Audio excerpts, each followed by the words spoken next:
Biglang may sumigaw na papalapit na ang tide. Nagulat sina Lang Eyosan at Bufang. Nagbulong si Lang Eyosan na hindi na siya nagulat at tila wala na itong silbi. Nagmuni-muni si Bufang na hindi ito nakakagulat, itinuturing itong medyo normal. Idinagdag ni Ziman Chan na nasaksihan na niya ang mga ganoong pangyayari noon. Nagulat ang management, pinapaalalahanan sila na kakadeklara lang nila na hindi nila iiwan ang libu-libong tao at ngayon ay tila sumuko na sila. Ibinunyag ni Lang Eyosan na sumuko na nga sila at ang tanging individual na makakakontrol sa tide ay si Chen Pingan. Naguluhan si Chen Pingan sa malaking pagtitipon sa harap niya. Huminto siya at ipinaalam kay Lang Eyosan na ang pagkikita niya sa lugar ay isang pagkakataon lamang. Ang pinuno ng Beast Management, nalilito pa rin, nagduda na si Chen Pingan ang kumokontrol sa tide. Binanggit niya na bilang pinuno ng departamento, may kakayahan din siya sa pagkontrol ng mga halimaw ngunit hindi pa niya nasaksihan ito sa ganitong kalaking sukat. Napansin niya ang aso at namangha sa dragon breath na nanggagaling sa nilalang. Ipinaliwanag ni Lang Eyosan kay Chen Pingan na ipinapalagay nila na ito ay isang pag-atake ng Beast Tide na kailangan nilang paghandaan at marahil ay sobra silang nag-isip sa sitwasyon. Sumagot si Chen Pingan na ipinatawag niya ang mga beasts para sa isang partikular na layunin at tiniyak kay Lang Eyosan na walang panganib. Pagkatapos ay inutusan niya ang halimaw na umalis, na agad namang ginawa nito, sumisira sa mga puno at nakakagulat kay Chen Pingan. Kinakabahan na binalaan ni Chen Pingan ang mga tao sa likuran niya na ang kanyang mga aksyon ay mapanganib at hindi dapat gayahin sa hinaharap. Nagtaka ang pinuno ng management kung sino ang makagagaya sa nagawa niya. Pagkaraan ng ilang oras, bumalik si Chen Pingan sa kanyang bahay, nagbubulungan na hindi niya namalaya na malala pala ang tide at kailangan niyang pumunta kay Fan kinabukasan upang pag-usapan ang tungkol sa tournament. Nang ipahayag niya ang kanyang pagdating sa sambahayan, sinalubong siya ni Boss Duan, na halatang nagulat. Nagtanong si Chen Pingan kung anong ginagawa ni Boss Duan sa kanyang bahay. Bilang tugon, ipinaliwanag ni Boss Duan na balak niyang manirahan doon pansamantala. Ipinaalam din niya kay Chen Pingan na 5 taon na ang nakalipas, ang kanyang tiyuhin ang may-ari ng bahay at ipinagkatiwala ito sa kanya bago umalis. Inamin ni Boss Duan na hindi niya gaanong pinapahalagahan ang lugar ngunit dahil sa pagre-renovate ng kanyang tindahan ng libro, kailangan niyang bumalik at manatili doon ng ilang panahon. Naguluhan, kumonsulta si Chen Pingan sa system para sa paliwanag. Kinumpirma ng system ang katotohanan ng pahayag ni Boss Duan, idinagdag na ang ari-arian ay orihinal na pag-aari ng kanyang tiyuhin na lumipat sa malayo at sa panahong ito ay hiniram ito ng system. Lubos na hindi makapaniwala, hiniling ni Chen Pingan na malaman kung bakit hindi ito binanggit ng system ng mas maaga.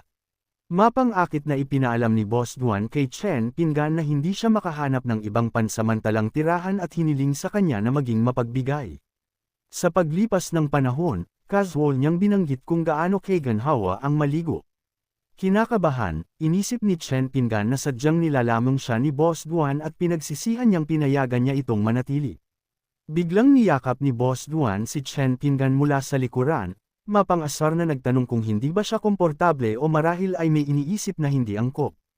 Samantala, pinagmamasdan ni Zhou Linger ang eksena at si Chen Pingan, na ngayoy nagagalit, pinapaalalahanan si Boss Duan sa presensya ng bata, hinihimok siyang maging mas maingat sa kanyang pananamit at pag-uugali.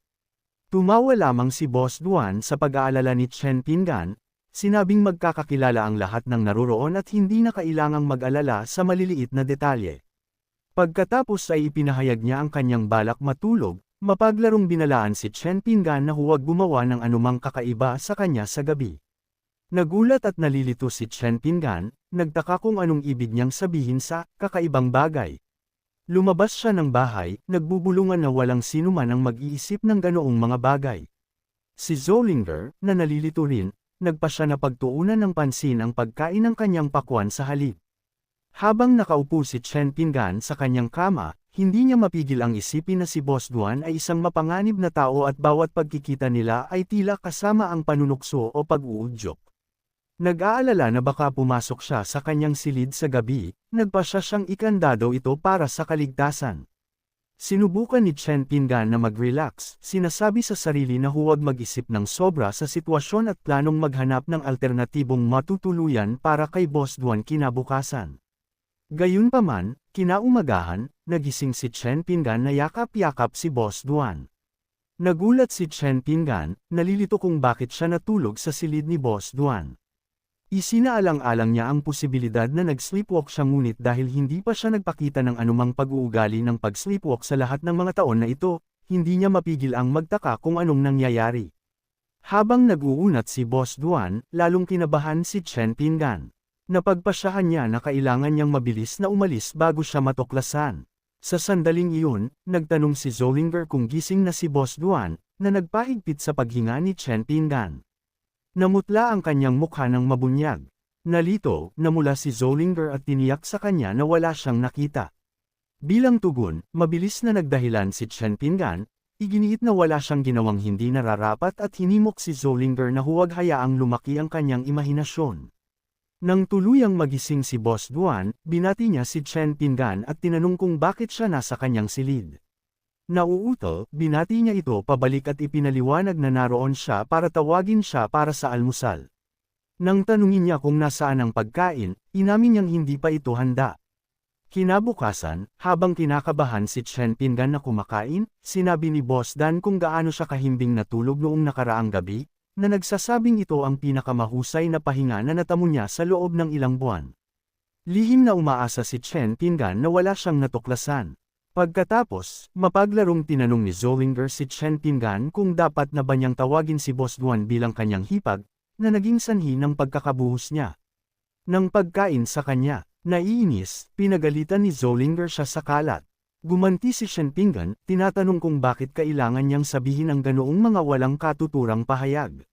Marahang pinunasan ni Boss Duan ang pagkain mula sa mukha ni Zollinger at sinabi kay Chen Pinggan na para lamang sa kanyang kapakanan ang sinasabi niya, pinapaalalahanan siya na sa edad na 20, panahon na para humanap siya ng asawa.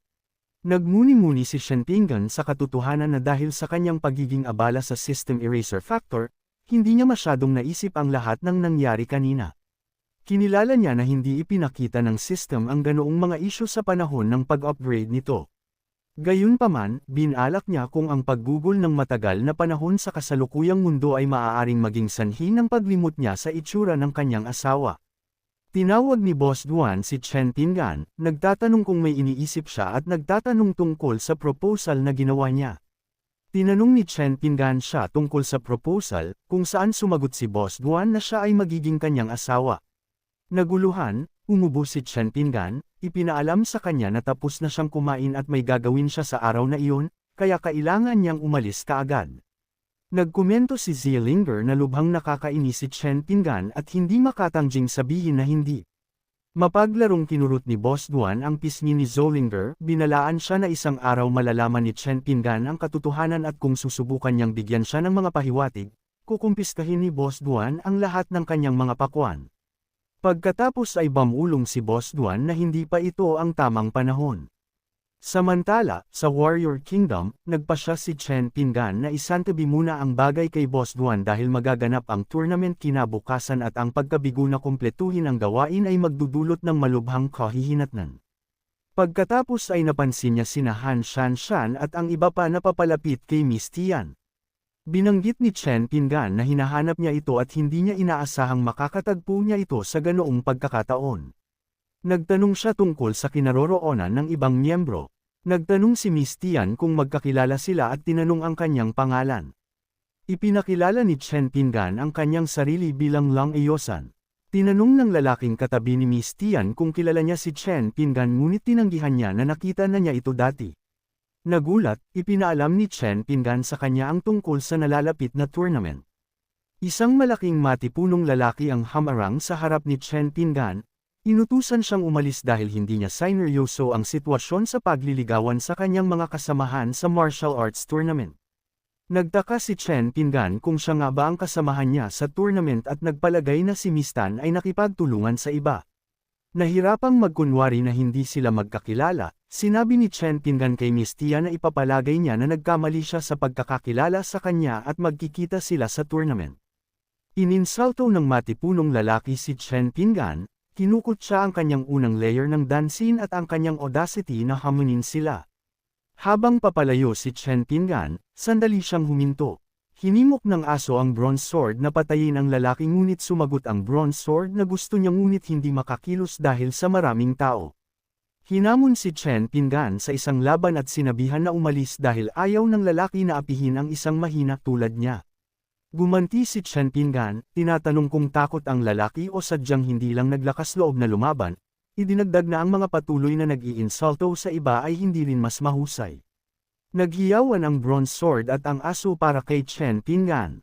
Ang matipunong lalaki, na kinilala bilang anak ng Prime Minister na si Moy, pumayag na labanan si Chen Pinggan. Hinihingi sa mga tao na maghiwalay. Nagtaka ang isang manunood kung bakit nag-aaway si Moy sa isang tao sa unang layer ng Danchin Formation. Nagtanong si Moy kung paano gustong isagawa ni Chen Pinggan ang laban, kung saan sumagot siya na magsisimula sila sa bilang ng isa. Binalaan ni Moy si Chen Pinggan na sinubukan niyang iligtas siya mula sa kahihiyan ngunit kung igigiit niya ang lumaban, hindi dapat siya sisihin kung patumbahin niya ito. Pagkatapos bumilang, sumuntok si Chen Pinggan, na nagpatamba kay Moy, sa labis niyang pagtataka. Inakusahan ni Moy si Chen Pinggan ng pagwawalang bahala sa etika ng martial arts at pagsasagawa ng sneak attacks, sinasabing hindi siya tila isang matuwid na tao. Inapakan ang kanyang paa, pinapaalalahanan ni Chen Pinggan si Moy na sinabi niya na magsisimula sila pagkatapos bumilang sa isa at hindi niya kailanman binanggit ang pagbibilang sa 3.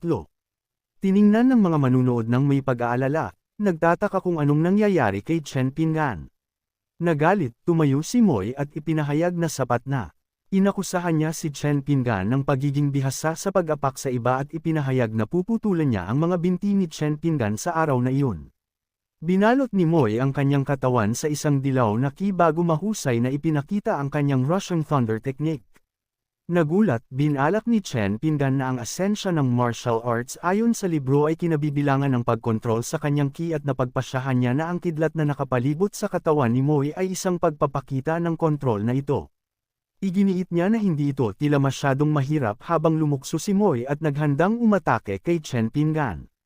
Nagawa ni Chen Pinggan na iwasan ang pag-atake ni Moy na nagdulot ng pagkalito kay Moy dahil tila gumagamit din si Chen Pinggan ng parehong mga teknik ng martial arts sa kanya. Sa pag-aasam na gagamitin ni Chen Pinggan ang kanyang mga paa sa susunod, nagulat si Moy nang sampelan siya ni Chen Pinggan na naging sanhi ng pagkatumba niya sa lupa. Ipinaalam ni Chen Pinggan sa kanya na ito ay isang panloloko lamang. Nag-aalala, dali-dali si Miss Tian na lumapit kay Moy at tinanong kung ayos lang siya. Pagkatapos ay tinanong niya si Chen Pinggan tungkol sa kanyang pagkakakilanlan, nagtataka kung bakit niya hinaharangan ang mga daanan ng iba at inaatake ang mga tao ng walang dahilan. Sumagot si Chen Pinggan, nagmumungkahi na marahil siya ang nagkamali at may dalawang magkaparehong bersyon niya sa Warrior Kingdom.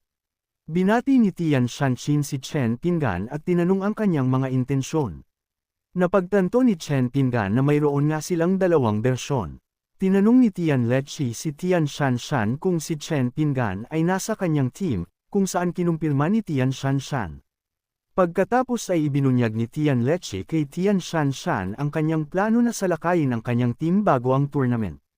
Sumagot si Tian Shanshan na hindi niya alam kung anong nangyari. Nagpalagay si Chen Pinggan na ang kanilang magkaparehong anyo ay isang pagkakataon lamang dahil maaari silang kambal at inamin niya ang kanyang sariling hindi pagkakaintindihan. Ipinaalam ni Tian Shanshan kay Tian Lechi na marahil ay isang hindi pagkakaintindihan na malulutas sa pamamagitan ng isang talakayan sa pagkakasundo. Nagalit, tumayo si Moy at ipinahayag na 2 beses na siyang nainsulto sa kalye. Hindi niya matanggap na ito ay isang pagkakamali lamang at hiniling na magbayad si Chen Pinggan ng kanyang buhay. Sa sandaling iyon, namagitan si Lu Shui at binati si Moy, binalaan siya na huwag hawakan si Chen Pinggan. Nagulat, ginantihan ni Moy ang pagbati ni Lu Shui at humingi ng paglilinaw sa kanyang pahayag. Ipinaliwanag ni Lu Shui na ang sitwasyon ay isang hindi pagkakaintindihan at hindi na kailangan ng labanan. Disappointed, iginiit ni Moy na ang 2 beses na pagkakabugbog ay higit pa sa isang hindi pagkakaintindihan. Nagtaka rin siya tungkol sa magandang pangyayari para sa pamilyang Liu na umangat mula sa pagiging hindi kilala tungo sa katanyagan. Inalok ni Liu Shui si Moy ng pagkakataong makipag-spar sa kanya, humihiling na huwag niyang sapakin ang kanyang mukha dahil mayroon siyang nalalapit na pulong sa kanyang tiyuhin na hari. Nagulat, bamulong si Chen Pinggan na talagang kahanga-hanga si Liu Shui at ipinapalagay na dapat siyang may mahalagang pinagmulan upang makipag-usap sa hari.